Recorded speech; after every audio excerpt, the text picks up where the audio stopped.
സംസ്ഥാന school കായികമേളയിൽ triple സ്വർണം നേടിയ നിവേദിയാണ് നമ്മളോടൊപ്പം. മോളെ വലിയ നേട്ടമാണ് സ്വന്തമാക്കിയിട്ടുള്ളത്, എന്താണ് തോന്നുന്നത്? ഒട്ടും പ്രതീക്ഷിച്ചിട്ടുണ്ടായിരുന്നില്ല 400 ഗോൾഡ് വരുമെന്ന്.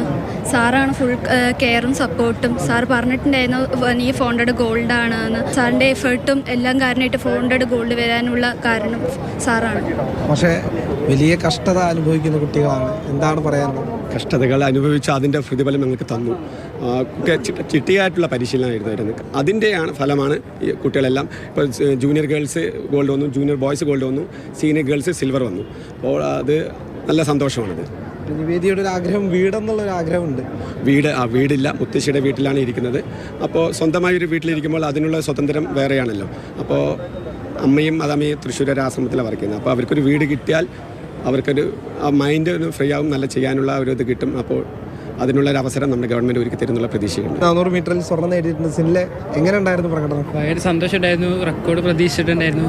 എല്ലാ സാർമാരും റെക്കോർഡ് ഇടണം പ്രതീക്ഷിച്ചിട്ടുണ്ടായിരുന്നു. റെക്കോർഡ് കിട്ടാത്തതിൽ സങ്കടമുണ്ട്. പിന്നെ സാർ തന്നെയാണ് സ്കൂളിൽ നിന്ന് നല്ല സപ്പോർട്ടുണ്ട്. സ്പൈക്ക് വാങ്ങാനും സ്കൂളിൽ നിന്നൊക്കെ കുറേ പൈസ തന്നിട്ടുണ്ടായിരുന്നു. പിന്നെ HRDS അവർ കുറച്ച് സപ്പോർട്ട് ഉണ്ടായിരുന്നു. പിന്നെ സാറാണ് എല്ലാത്തിനും നല്ല സപ്പോർട്ട്. ഞങ്ങൾക്ക് വേണ്ടി കുറേ കഷ്ടപ്പെട്ട് സാറ് ഓഫീസ് കളഞ്ഞ് അങ്ങനെ ഞങ്ങൾക്ക് വേണ്ടി നിൽക്കുന്നത് തന്നെ വലിയൊരു സപ്പോർട്ടാണ് സാറിൻ്റെ. ഓക്കെ, എന്തായാലും പരിമിതികളൊക്കെ അതിജീവിക്കാൻ പറ്റട്ടെ, ഇനിയും മുന്നേറാൻ കഴിയട്ടെ എന്ന് ആശംസിച്ചുകൊണ്ട് ശ്യാംകുമാറിനൊപ്പം വി. സോളകൃഷ്ണ, മാതൃഭൂമി ന്യൂസ്, തിരുവനന്തപുരം.